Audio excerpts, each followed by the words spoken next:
Welcome to A Mother's Heart, an intimate conversation with mothers who have lost their children to gun violence. We have the pleasure of having moderator JoAnn Price, founder and managing partner of Fairview Capital, but more importantly, a mother who is committed to the mission of mothers who have lost their children to gun violence and who is committed to service in our community. JoAnn? Welcome. Good evening, everyone, and thank you for joining us this evening.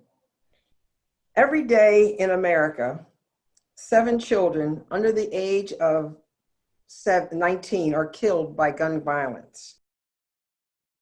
To lose a child to gun violence is to experience a special kind of grief. It's the first thing on your mind in the morning and the last thing at night. There are no words to describe the emptiness a mother feels. As a mother, you tend to love hard. You love them, you care for them, nurse them, teach them, guide them. And then one day, a day like any other day, they leave you, maybe for school or for work, to meet some friends or to go on a date, and they never come back. No words can describe it. You are not the same person you were before you lost your child. You have to get to know a new you. There is no manual, no instruction as to what to do after you have lost a child to the stupidity of gun violence. You will never get over it, but you can get through it. Today we have 4 mothers who have lost their children. Each situation and circumstance is different, but the impact is the same. Children whose futures were cut short because of the violence of a bullet.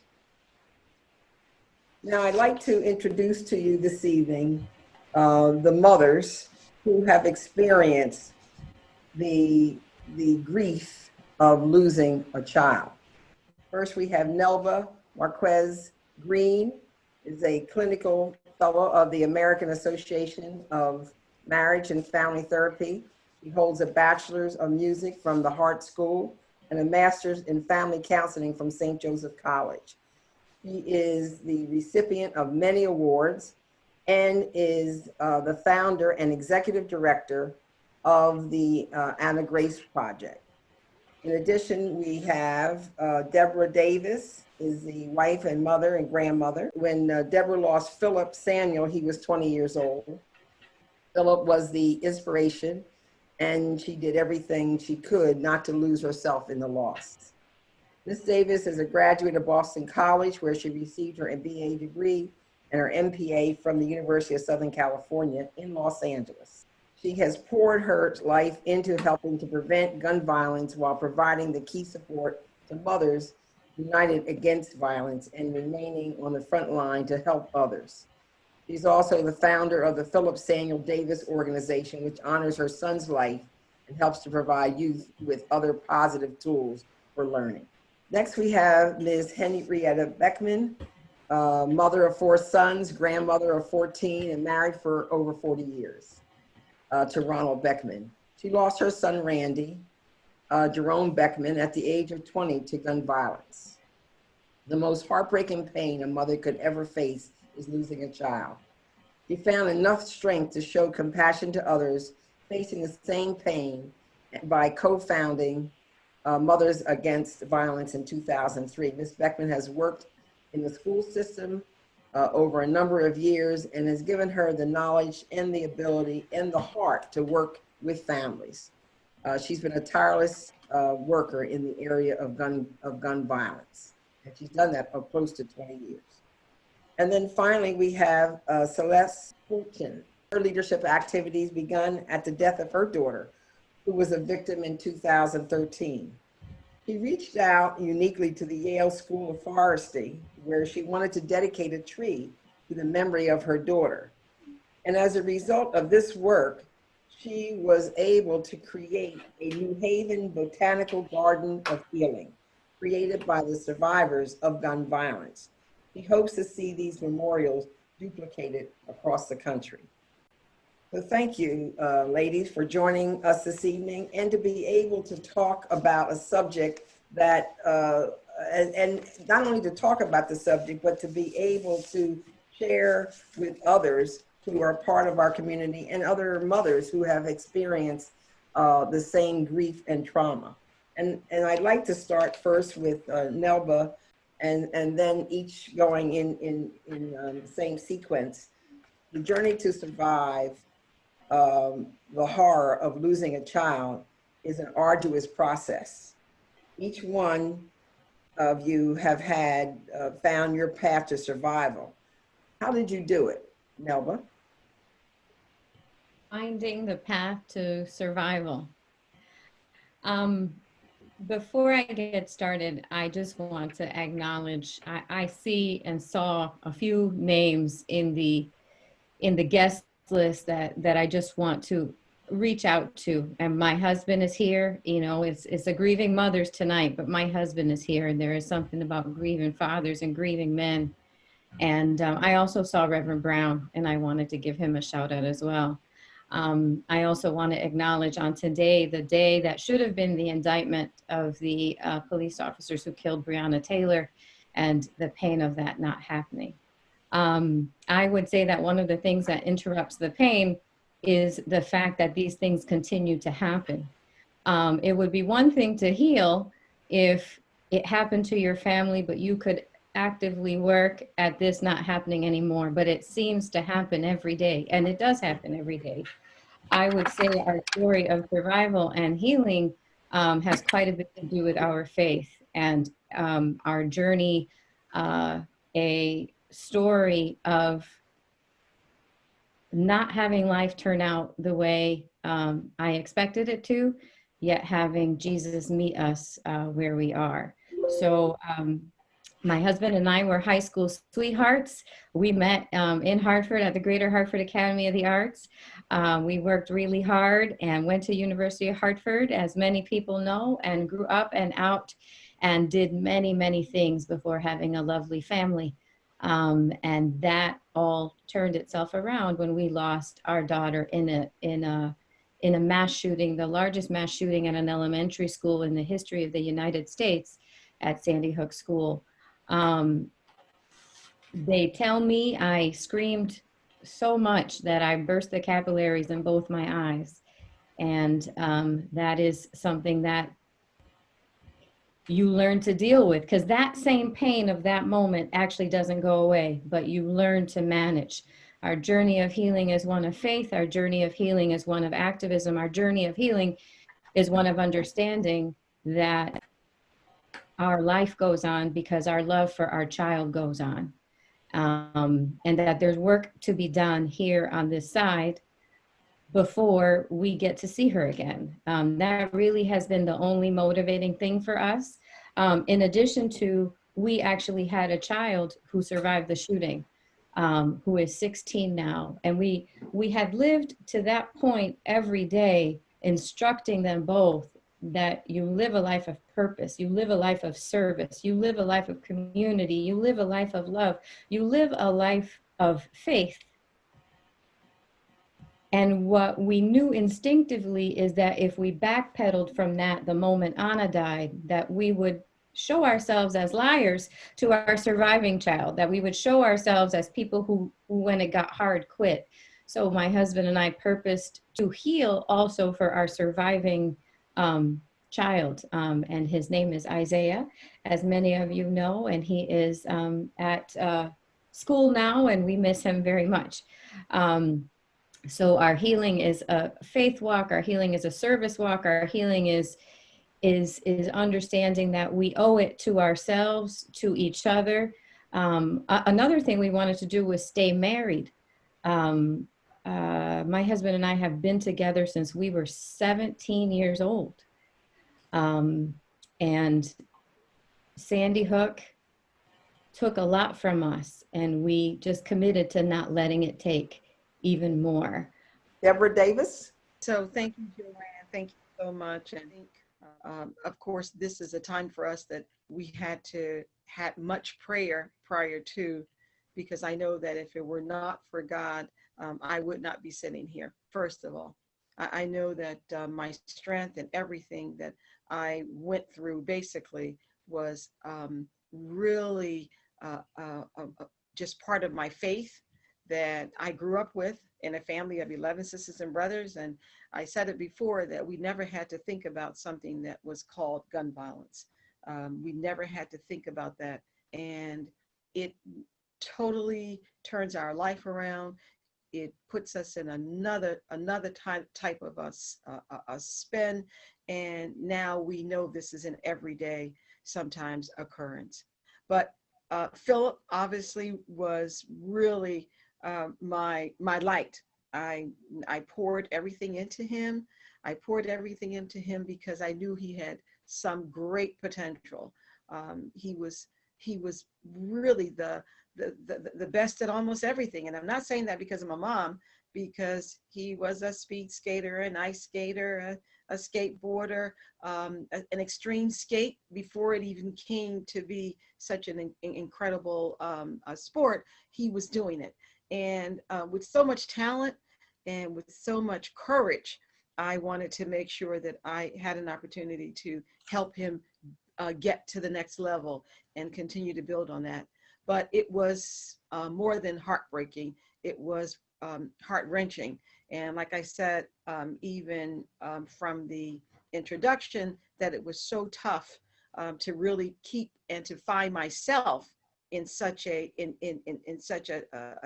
tailspin that I could not really grapple with and come to grips with the fact that we have actually lost him. And every day, there's not a time that I don't look for him to be at the breakfast table, at the dinner table. It's every day that I'm thinking about him. But I know that with the same way that I think about him in terms of the fervor and what he had to offer to this community, to this society, to this world, I have to work as hard as I have always done in the work on the gun violence, in the gun violence area, even more so. Thank you, Deborah. Ms. Beckman? Hi. Thanks to everyone for joining us tonight. I know for me, this has been a long, long journey. When when God gives us these precious gifts, we never expect them to leave us before we do. And I just know that the pain of losing a child is a pain that will never, ever, ever go away.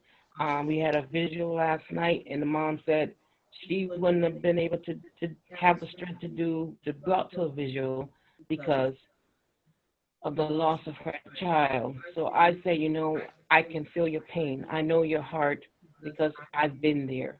And so she said, thank you, because this is what gives us the strength. And so, working with Mothers United Against Violence, that is one of the things that we do, is to help other mothers and family members who are going through the pain of losing a child, which none of us, like I said, would never ever get over. My husband, to this day, I know he still suffers because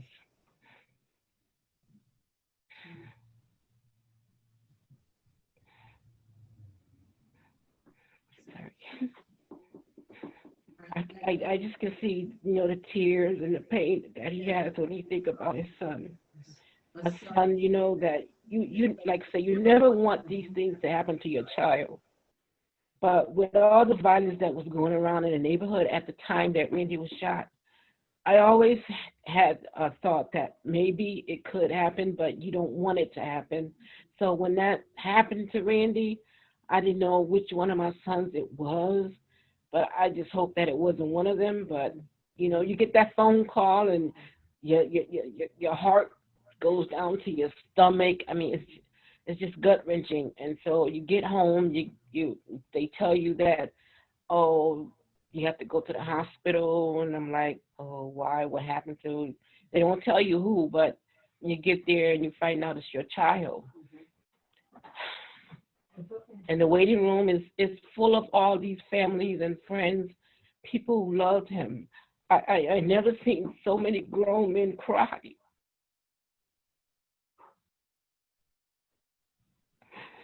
So, this doesn't just hurt a mother, it hurts everyone. He had a 4-month-old son at the time, and I know he looked it forward to raising his son, but that was taken away from him. Randy was a very happy-go-lucky kind of person. He loved life, and he loved money, so that's why he worked hard. So, gun violence, it has to stop. Yeah, I'm not the only mother who's out here hurting. I see mothers every day who are hurting, but somehow God gives us the strength to carry on.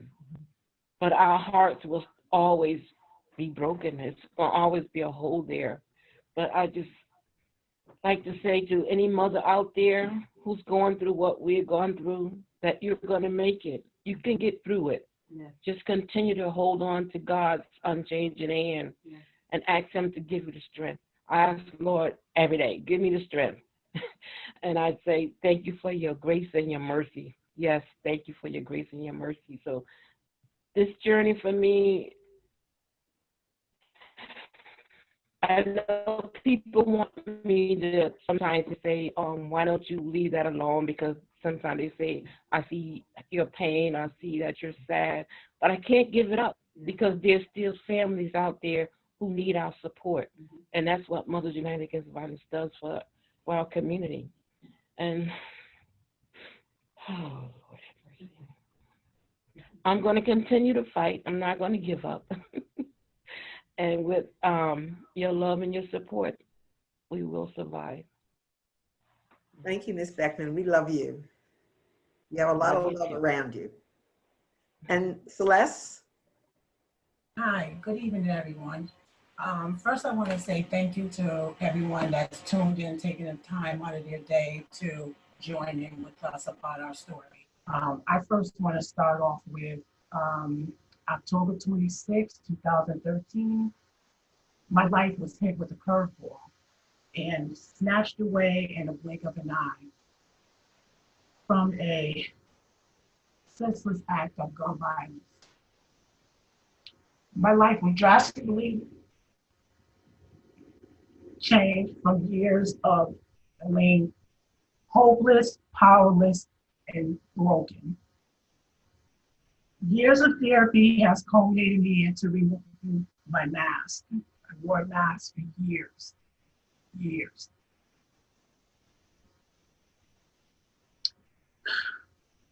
Removing my mask and making a commitment to live.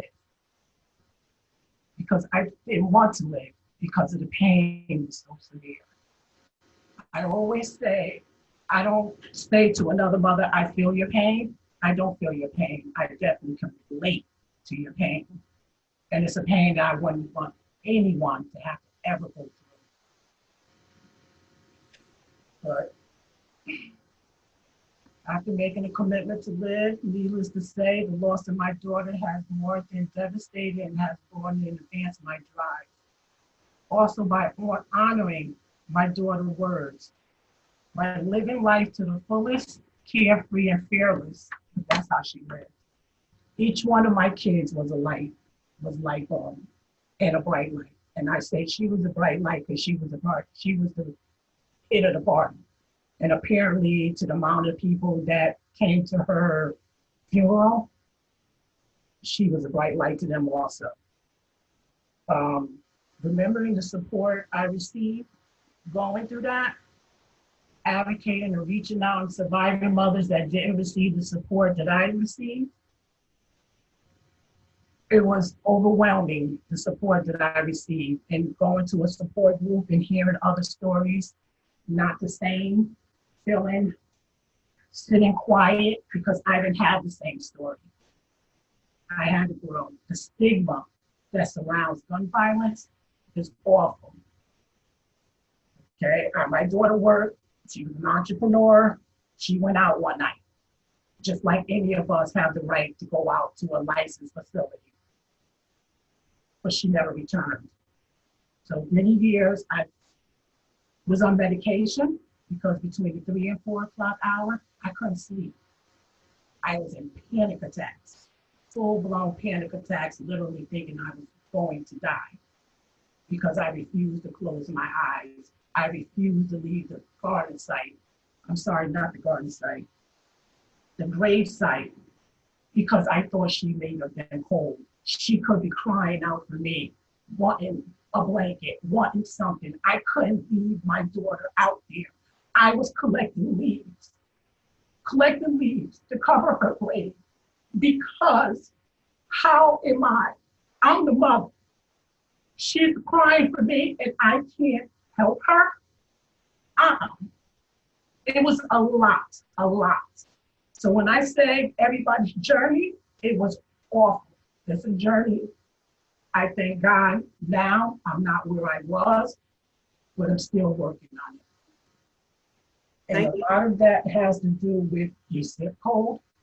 You know, years ago, my husband wrote something about the zip code because of the stigma that surrounds it. And I believe all our children had and have self-worth and net worth.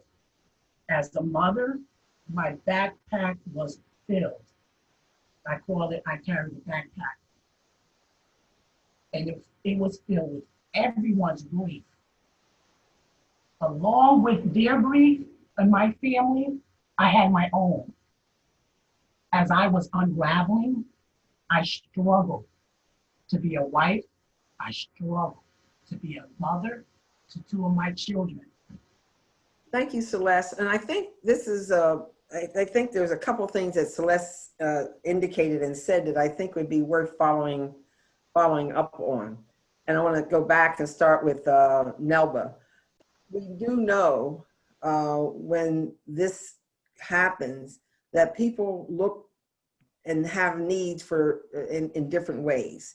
And Celeste talked about getting counseling as one option. She talked about, you know, this needing a helping hand, somebody to just share their feelings and grief with them. Do you have some tips for mothers and fathers, for that matter, who have lost their children, in terms of what you've done in your own work? Sure. Thank you for asking that question. And thank you to all of the speakers. I first really need to make sure that everybody understands, and I'm going to take off my Nelba as a mother of Anna hat right now and put on my clinical hat, that every grieving family is going to need a different set of things, is going to need, there might be some universals, but in general, it's best to have those best practices in mind, but respond individually. And the reason it's important to say this is because that was one of the ways, one of the biggest failures in response after Newtown was that they tried to give every family the same thing. And every family isn't actually going to benefit from the same thing. So you need to really get to know the families well in order to respond. And the other thing I want to say is that grief isn't linear. And what we know now, that grief is like this. So even 8 years out or 16 years out or 30 years out, or I know that I will be grieving until the moment I stop breathing. And that's not symbolic of any kind of pathology. That really is just symbolic of the love I have for my child and the injustice that occurred when I lost her to a bullet, actually 7 bullets. In terms of tips that are helpful is, number one, to really get to know the family so you know what they need, and certainly counseling does help. But what we know from the science and the data that really helps us is really therapeutic interactions daily. So if a family has a supportive community, if a mom has a network of support, then that is more likely to be a mom that can survive versus if a mom is in isolation. Grief is very isolating, which is one of the reasons and ways that makes the mothers group that Ms. Beckman and Ms. Davis are a part of, it makes it actual critical work, because you want to respond in the immediate, but then you also, that mother needs support for the rest of her life. That father needs support for the rest of his life. Because it's very easy to say, I'm done, and to fall away from community. So that's something that I think about when I think about support. I think about community. I think, yes, counseling was helpful sometimes, but not all the time. To not pathologize medication. If a mom needs to partake in medication, that's another good one. But really for us, it was about finding communities of support and not recommending the same thing for every person. I talk a lot about my faith in Jesus, but that's not going to work for every mom. So I just wanted to mention those things. How has your work made a difference to the mothers and some of the things that they reach out and ask for, just to give a little bit of a feel for that? I know when I met Reverend Brown, I met Mrs. Beckman. It was sort of a turning point for me in terms of what I was looking for, and I was looking for that heart to heart.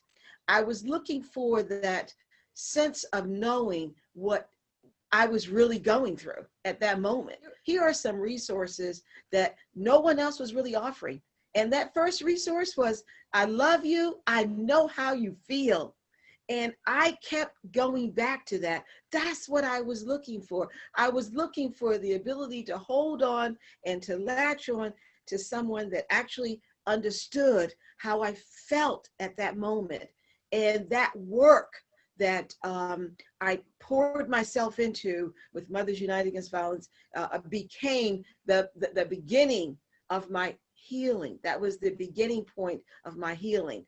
Thank you, Deborah. And Ms. Beckman, you talked about how important the Mothers Against Violence was for you and your work and your journey as well.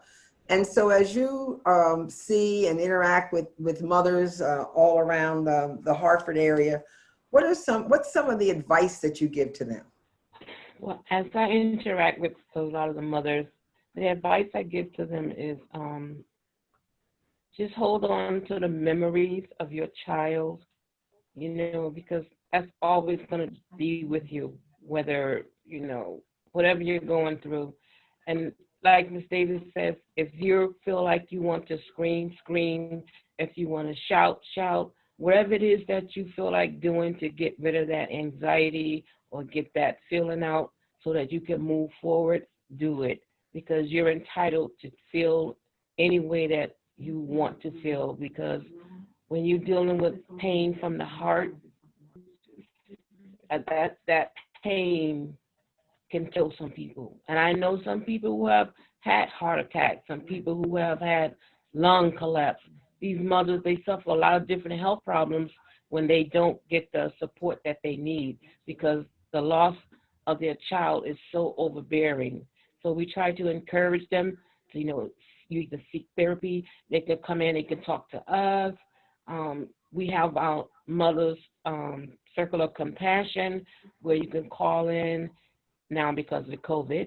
You can call in and you can express yourselves how you feeling this week. And, we all just communicate with one another.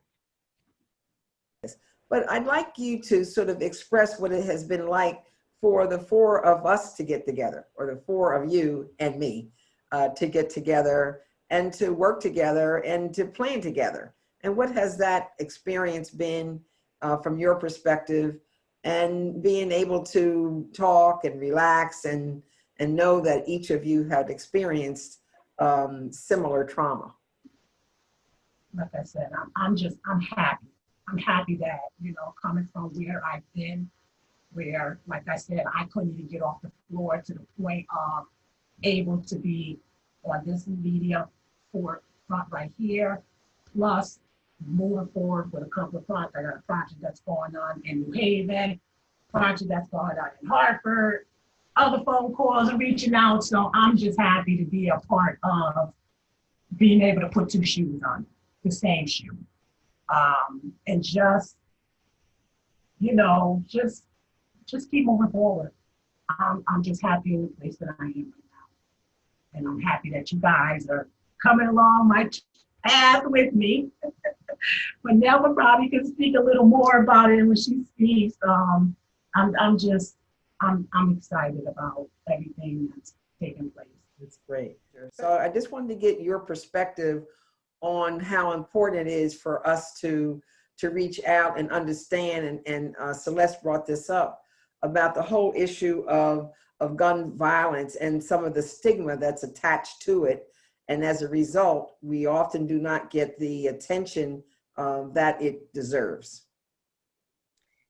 So this is probably going to be the point where I have tried so hard to not cry the whole time. And this is probably going to be the part where I don't make it. So I remember in January of 2013, going to an event that I believe Reverend Brown was in, and it was at a church in the north end of Hartford, and it was about gun violence. A bunch of local leaders brought together a group of mothers and family members of people lost to gun violence in Hartford, who were both very sad about what happened in Newtown, but understandably distraught because they weren't seeing local action in their own communities. And I remember I was sitting at that point next to Lieutenant Governor. I remember a woman scream, "Why don't you," she was talking to the politicians who showed up that day. And she said, "Why doesn't anybody care when kids die in Hartford?" And that hit me, right? It hit me so hard because I know I had gone to school down the street from that church. I had gone to Quirk Middle School. So I knew that they were right. And not only had I lost my child to gun violence, but my husband and I, as the only Black and Puerto Rican people who had lost a child, had a special responsibility. So I remember turning to my husband at the time and saying, "This is so unfair." I mean, we saw Barack Obama, we saw Stevie Wonder, we saw everybody. Everybody wanted to be with a Newtown family. But as people of faith and people of God, if you can't speak up for injustice, there is much to be said about that. We will be called to account, even though it seems like we can get away with things here and not answer, especially now. We will be called to account, and that is for all of the privilege and access that we have, whether that's a little bit or a lot. And part of the reason I was compelled to reach out to Celeste was for that reason, and part of the reason I was compelled to reach out to Trayvon Martin's mom, and the same with this group, was that reason. So that's probably the part that's hardest for me is losing Anna and knowing that there are a million moms behind me, as hard as I have had it, who don't have half of the resources that we were able to receive, or half of the empathy, or half of the support, and carrying that burden as well. So I just am appreciative for this opportunity. I'm actually not. Nobody should be here. We should all have our children and maybe just know each other from a carnival or the jazz festival or something else. But if we have to be here for the moment, I think one of the ways we get out of this is by having a Connecticut-wide system of support for all mothers, not just some mothers. And that's why I'm here. Thank you, Nelba. And Deborah, what would you like to say on the subject of equity? It's so obvious that I echo the same. I echo the same in so many different ways, because being a part of Mothers United Against Violence, I saw the inequity right away. I saw the disparity. I saw and I witnessed, and of course we live through it on a day-to-day basis. But I do know that with the work that Mothers United Against Violence does, bring a voice to some of those young people that we lose on a day-to-day basis. It brings a voice to that mom that can't speak out for herself, to that dad, to the siblings that can't speak out for themselves, that want you to know that this was my brother, this was my son, this was the person that had so many great aspirations and had so many talents that no one knew about. But to the world, he was just another child of color.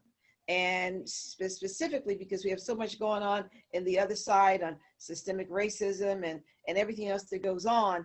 And yes, we do feel it every day. We do feel it every day because we have moms that can't speak. Just like Mrs. Beckman said, they are having heart attacks and they are contracting cancer because of grief.